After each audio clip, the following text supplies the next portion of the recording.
வணக்கம். இன்றைய மாவட்ட செய்திகள். முன்னாள் IPS அதிகாரி அண்ணாமலை தொடங்கியுள்ள வீத லீடர் ஃபவுண்டேஷன் இயக்கத்தினர் போதையில்லா தமிழகம் உள்ளிட்ட பல்வேறு விழிப்புணர்வு பிரச்சாரங்களை மேற்கொண்டு வருகின்றனர்.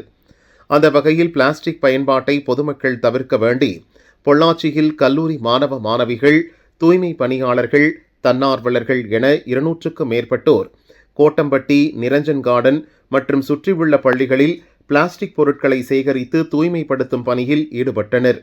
நாங்கள் எல்லாருமே வீத லீடர்ஸ் ஃபவுண்டேஷன் பொள்ளாச்சியிலிருந்து இந்த முயற்சியை எடுத்திருக்கிறோம். போன மாதம் பூரா போதை ஒழிப்பு வாரமாக எங்கள் முதன்மை சேவகர் அண்ணாமலை அவர்கள் சொல்லியிருந்தார். இந்த மாதம் பூரா சுற்றுப்புற சூழல் சம்மந்தமாக நிறைய நிகழ்ச்சிகள் நடக்குது. அது முதற்கட்டமாக அவர் கன்னியாகுமரியில் இன்றைக்கி க்ளீனிங் ப்ராசஸ் ஆரம்பிச்சிருக்கிறாரு. அதே போல் பொள்ளாச்சியில் நாங்கள் இன்றைக்கி ஒரு 200 வாலண்டியர்ஸ், 200லேருந்து 300 பேர் இருப்போம். ஸ்கூல், காலேஜ் ஸ்டூடெண்ட்ஸு, எங்களோட வீத லீடர்ஸ் அமைப்பை சேர்ந்தவங்க எல்லோரும் சேர்ந்து கலிப்பாளையம்புதூர் ரோட்டில் நிரஞ்சன் கார்டன், அது சுற்றி பெற இருக்கிற ஏரியா, 3 ஸ்கூல் இருக்குது. சொல்லப்போனால் சைத்தன்யா ஸ்கூல், LMS லாதாங்கி ஸ்கூல் இருக்குது. இந்த ஸ்கூலில் சரௌண்டிங் ஏரியாவில் நாங்கள் எல்லாம் க்ளீனிங் ப்ராசஸ் ஆரம்பிச்சிருக்கிறோம். பொள்ளாச்சினாலே முதல்ல பார்த்தீங்கன்னா ஒரு ரொம்ப க்ரீனரியான என்விரான்மெண்ட்டு, சுத்தமான காற்று. வெளியூர்லேருந்து கேட்டிங்கன்னா உங்களுக்கு என்ன சொர்க்கத்தில் இருக்கிற மாதிரி இருக்குன்னு சொல்லுவாங்க. ஆனால் இன்றைக்கி பார்த்தீங்கன்னா பூரா குப்பை மேடாக மாடி கிடக்குது. அதுக்கு நம்ம மக்களும் ஒரு காரணம். ஸோ அதை மாற்றுவோங்கிற ஒரு ஸ்லோகன் வச்சு தான் நாங்கள் இந்த ப்ராசஸ் ஆரம்பிச்சிருக்கிறோம். இந்த பிளாஸ்டிக்ஸ்னால் நம்ம மட்டும் பாதிக்கப்படலை, நிலத்தடி நீர் பாதிக்குது. இதை சாப்பிட்ற ஆடு, மாடு, இந்த மாதிரி இதுக்கெல்லாம் பாதிக்கப்படுது. அதே மாதிரி இந்த கொசு தொல்லைகள், இன்றைக்கி நிறைய காய்ச்சல்கள், டெங்கு ஃபீவர்ஸ் மற்றதெல்லாம் வர்றதுக்கு காரணமே கொசு தொல்லை தான். அது இந்த பிளாஸ்டிக்ஸ் எல்லாம் போய் நீர்நிலையில் அடைச்சிட்டு இந்த மாதிரி தொந்தரவுகள் வருது. கடைசியாக முனிசிபாலிட்டிலையும் இதை போட்டு எரிக்கிறதுனால நம்ம காற்று மாசுபடுது. இதனால் நிறைய சுவாச குழாய் பிரச்சனைகள் வருது. இதையெல்லாம் தீர்ப்பதற்கு ஒரே வழி நோ பிளாஸ்டிக், அதாவது ஒன் யூஸ் பிளாஸ்டிக்கை பேன் பண்ணணுங்கிறது தான். அது இதன் மூலிமா நாங்கள் கவர்மெண்ட்டுக்கு தெரிவிக்க விரும்புகிறோம். ஸோ இது ஒரு நல்ல முயற்சியை எடுத்து பண்ணுறோம். இது கண்டிப்பாக வெற்றி அடையும் நினைக்கிறோம். மாற்றுவோம். ஜெய்ஹிந்த். திருவாரூர் மாவட்டம் நீடாமங்கலம் செட்டிச்சத்திரம் பெரியார் தெருவைச் சேர்ந்தவர் சித்திரவேல் பிரேமா தம்பதி. இவர்களது மகன் Praveen Chithiravel Commonwealth triple jump போட்டியில் வெள்ளிப்பதக்கம் வென்று சாதனை படைத்தார். சும்மா நான் எங்கள் வீட்லேயும் நானும் கூலி வேலை பார்த்து தான் எங்கள் பையனை எங்கள் எல்லாரையும் படிக்க வச்சோம். நான் சும்மா எங்கே போனாலும் நான் இந்த ஒரு சைக்கிள் ஒன்று வச்சுருப்பேன். அந்த சைக்கிளில் அழைச்சிட்டு போய் என் பையனை காட்டுவேன்.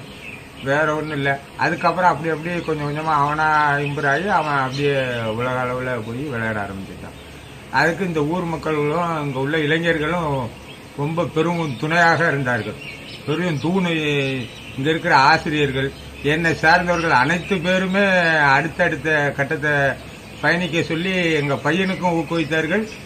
தெரியாத எனக்கும் சொல்லிக் கொடுத்தார்கள் இந்த ஊர் மக்கள். அதுக்கு நான் இந்த ஊருக்கு முதல் நன்றி, என்னை சேர்ந்தவர்களுக்கு முதல் நன்றி, இங்கே இருக்க இளைஞர்களுக்கு நன்றி. தமிழக அரசுக்கும், மத்திய அரசுக்கும், மாநில அரசுக்கும் மிக மிக கடமைப்பட்டு இருக்கிறேன் நான். ஏனென்றால் எனக்கு அனைத்து உதவிகளும் வழங்கியது மாநில அரசும் மத்திய அரசும். ஏன்னா நாங்கள் தங்க பதக்கம் கிடைக்கும்னு ரொம்ப ஆசையாக எதிர்பார்த்தோம். ஆனால் ஒரு நூல் அளவில் அதை இழந்துட்டாப்ல. அதனால ஒன்றும் இல்லை. அடுத்த முறை எங்கள் பையன் தங்க பதக்கம் வாங்கி இந்த நாட்டுக்கு, இந்தியாவுக்கும் தமிழ்நாட்டுக்கும் பெருமை சேர்த்து கண்டிப்பாக கொடுத்துருவாப்ல. தமிழக விவசாயிகள் தண்ணீர் கேட்டு போராட்டங்கள் நடத்தியும், காவிரி ஒழுங்காற்றுக்குழு மற்றும் காவிரி மேலாண்மை ஆணையம் உத்தரவிட்டும் கர்நாடக அரசு காவிரியில் தண்ணீர் திறக்காமல் மௌனம் சாதித்தது. தற்போது கர்நாடகா பகுதிகளில் பெய்து வரும் மழையின் காரணமாக அணைகள் நிரம்பிய நிலையில் கர்நாடக அரசு தண்ணீரை திறந்துவிட்டுள்ளது. தமிழகத்தை வடிகால் மாநிலமாக எண்ணி காவிரியில் தண்ணீர் திறந்துவிட்ட கர்நாடக அரசை கண்டித்தும், மேகதாது அணை கட்டுவதற்கு எதிர்ப்பு தெரிவித்தும் விவசாய சங்க தலைவர் ஐயாக்கண்ணு தலைமையில் விவசாயிகள் காவிரி ஆற்று மணலில் உடலை புதைத்து நூதன போராட்டத்தில் ஈடுபட்டனர். சார், இந்திய அரசியலமைப்பு சட்டப்படி உச்சநீதிமன்றத்துக்கு தான் முழு அதிகாரம். ஜனாதிபதி தப்பு செஞ்சாலும், பிரதம மந்திரி தப்பு செஞ்சாலும், பார்லிமெண்ட்டுக்கு அரசியலமைப்பு சட்ட எதிர்ப்பாக நடந்துகிட்டாலும், மந்திரிகள்லாம் நடந்துகிட்டாலும் தண்டிக்கின்ற அதிகாரம் உச்சநீதிமன்றத்துக்கு இருக்கு. உச்சநீதிமன்றம் மாசம் தண்ணியை காவிரியில் திறந்து விடு அப்படின்னு கர்நாடகா உத்தரவு போட்டுச்சு. அந்த உத்தரவை கர்நாடகா நிறைவேற்ற மாட்டேங்குது. 3 நாளைக்கு முதல்ல 3500 கனஅடி திறந்து விடுங்க டெய்லி தமிழ்நாட்டுக்கு, திறக்க மாட்டேங்குது. இன்னைக்கு அங்க வெள்ளம் வந்துருச்சு. கேரளாவில் மழை பெஞ்சு அந்த கேரளா தண்ணி வந்து தமிழ்நாட்டுக்கு வரணும் பவானி சாகருக்கு. இங்க இருக்க அரசியல்வாதிகள் விவசாய கண்டுகொள்ளாதனால அது கபினி நதிக்கு போகுது, கபினி டேமுக்கு போகுது. கபினி டேம் ஃபுல்லா நொம்பிருச்சு. இப்ப 25,000 கனடி வெள்ள நீரை திறந்து விடுவாங்க கபினியிலிருந்து. ஏன்னா கர்நாடகா மக்கள் அழிந்து விடக்கூடாது என்பதற்காக. உண்மைதான், செய்யிட்டோம். ஆனா உச்சநீதிமன்ற உத்தரவை மதிக்காத கர்நாடகா தமிழக விவசாயிகளை கழுத்து வள்ளி மண்ணில போட்டு புதைச்சு எங்களை வந்து கொலை பண்ணுவதற்கு முயற்சி செய்கிறார்கள். ஒரு பக்கம் தமிழக அரசு வாங்கிய கடனை முழுமையாக தள்ளுபடி செய்ய மறுக்கிறார்கள். ஒரு பக்கம் கர்நாடகா தண்ணீர் கொடுக்காம விவசாயிகளை கொலை பண்றாங்க. அதனால நாங்கள் இன்றைக்கு எங்களை மணல்ல புதைச்சு எங்களை கழுத்துல தூக்க மாட்டி கொள்றதுக்கு முயற்சி செய்கின்ற அரசு என்பதற்காக இந்த போராட்டத்தை நடத்தி கொண்டிருக்கிறோம். தமிழக முதல்வர் உச்சநீதிமன்றத்தில் வழக்கு போட்டு கர்நாடகாவிலிருந்து 1,00,000 கோடி நஷ்டஈடு எங்களுக்கு வாங்கி தர வேண்டும். நானும் வழக்கு கொடுத்திருக்கேன்.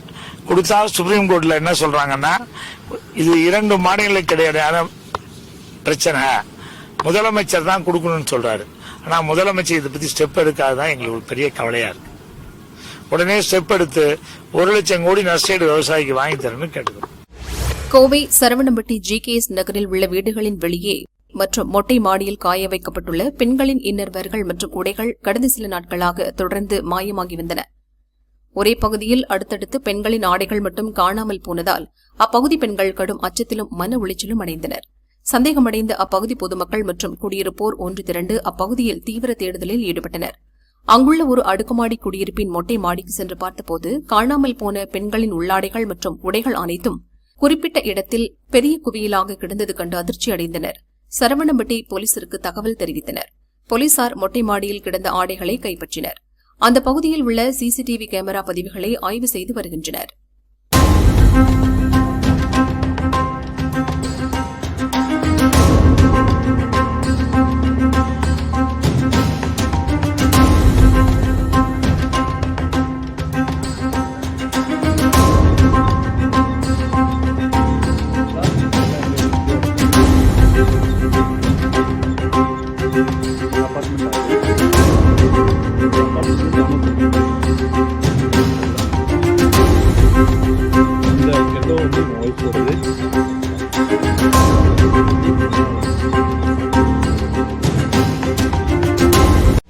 சென்னை விமான நிலையத்தில் அமைச்சர் நிர்மல்குமார் செய்தியாளர்களை சந்தித்தார்.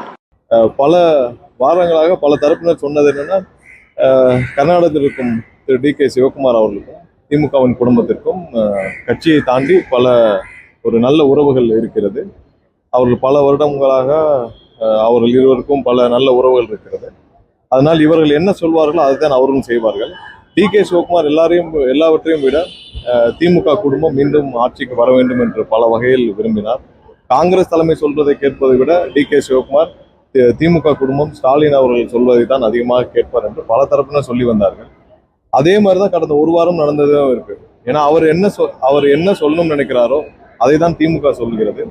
திமுக சொல்வதை தான் அவரும் சொல்கிறார். இவர்கள் இருவரும் இதே மாதிரிதான் கருணாநிதி காலத்திலே அம்மையார் புரட்சித் தலைவர் அம்மா அவர்களுக்கு பெயர் விடக்கூடாது என்பதற்காக பல வகையில் முட்டுக்கட்டை போட்டு தண்ணீர் திறக்காதீர்கள், திறந்தால் அந்த அம்மாவிற்கு பெயர் கிடைத்துவிடும் என்று பல அழுத்தங்களை கருணாநிதி அந்த காலத்திலே கொடுத்தார். அதே தான் திமுக இப்பவும் செய்கிறது. இந்த வார்த்தை, அதாவது தமிழக முதல்வர் தனிமைப்பட்டு நிற்கிறார் என்ற வார்த்தை எந்த வகையிலும் தமிழக மக்களுக்கு ஒரு பின்னடைவை ஏற்படுத்த வேண்டும் என்ற நோக்கத்தோடு அவர் தெரிவித்தது போல விட்டது.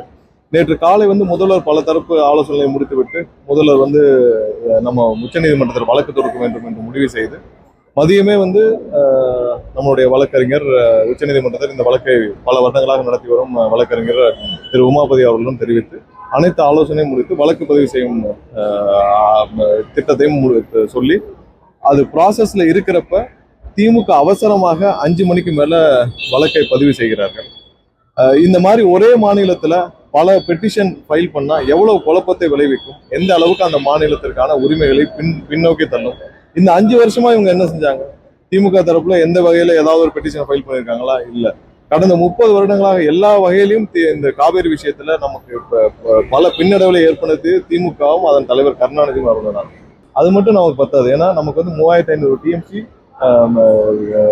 3500 கியூபிக் செகண்ட்ஸ் வந்து நமக்கு வந்து கண்ணாடி வந்து நமக்கு திறக்கணும்னு சொல்லி உத்தரவு கொடுக்கப்பட்டது. அதையும் தாண்டி நமக்கு வந்து 17 டிஎம்சி நமக்கு வர வேண்டிய உரிமை இருக்கு. 3-4 மணி நேரம் நமக்கு வர வேண்டிய உரிமை 17 டிஎம்சி இருக்கு.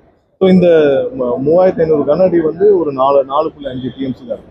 அதை தாண்டி நமக்கு ஒரு 17 டிஎம்சி வருது. ஸோ இந்த ஒவ்வொரு தடவையும் வந்து இவங்க வந்து உபரி நீரை திறந்து விடுறதுலாம் நமக்கு இங்க நம்ம தமிழகம் அதற்கான சூழ்நிலை இல்லை. நமக்கு தேவையான உரிமை எங்க வந்து அவங்க வந்து காவிரி கமிட்டியில என்ன கொடுக்குறாங்க, ரெகுலேஷன் கமிட்டியில் என்ன கொடுக்குறாங்க அதை அவங்க திறந்து விடணும். ஸோ இதை ஒவ்வொரு வருஷம் நம்ம இதை ஃபேஸ் பண்ணிட்டே இருக்கும்போது அதற்கான வலுவான வழக்காக அது பதிவு செய்யப்படும். அது இல்லாமல் ஒரு நீண்ட நாட்களாக நமக்கு தேவையான உரிமையை நிலைநாட்டுவதற்கு தேவையான வழக்குகள் பதிவு செய்யப்படும். நம்ம முதல்வர் பல வழிகளில் இதற்கு சுமூகமாக தீர்வு காண எல்லா முயற்சிகளும் மேற்கொண்டார். ஆனால் எல்லா வகையிலும் டி.கே. சிவகுமாருடன் சேர்ந்து கொண்டு இந்த திமுக குடும்பம் ஏதாவது ஒரு வகையில முட்டுக்கட்டை போடுறதுக்கான முயற்சி இருந்தால் அது நேற்று நான் நேற்று ஒரே நாள் இவள் செய்த எல்லா விஷயத்தையும் பார்த்தால் உடனே வழக்கு உச்சநீதிமன்றம் தாக்கல் செய்யப்பட்டது. அதற்கு அடுத்து உடனே இமீடியட்டா அடுத்து வந்து தனிமைப்பட்டு நிற்கிறான்ற ஒரு வார்த்தையை போடுவது எந்த வகையில் தமிழகத்திற்கு எவ்வளவு பெரிய ஒரு தலைகுணவை ஏற்படுத்தும் இந்த வார்த்தை. அது இல்லாமல் டி.கே. சிவகுமாருக்கு இது எவ்வளவு பெரிய ஒரு நன்மதிப்பு ஏற்படுத்தி கொடுக்கும் அந்த வகையில் திமுக செயல்பட்டு இருப்பது அதுக்கு கடுமையான கண்டனம்.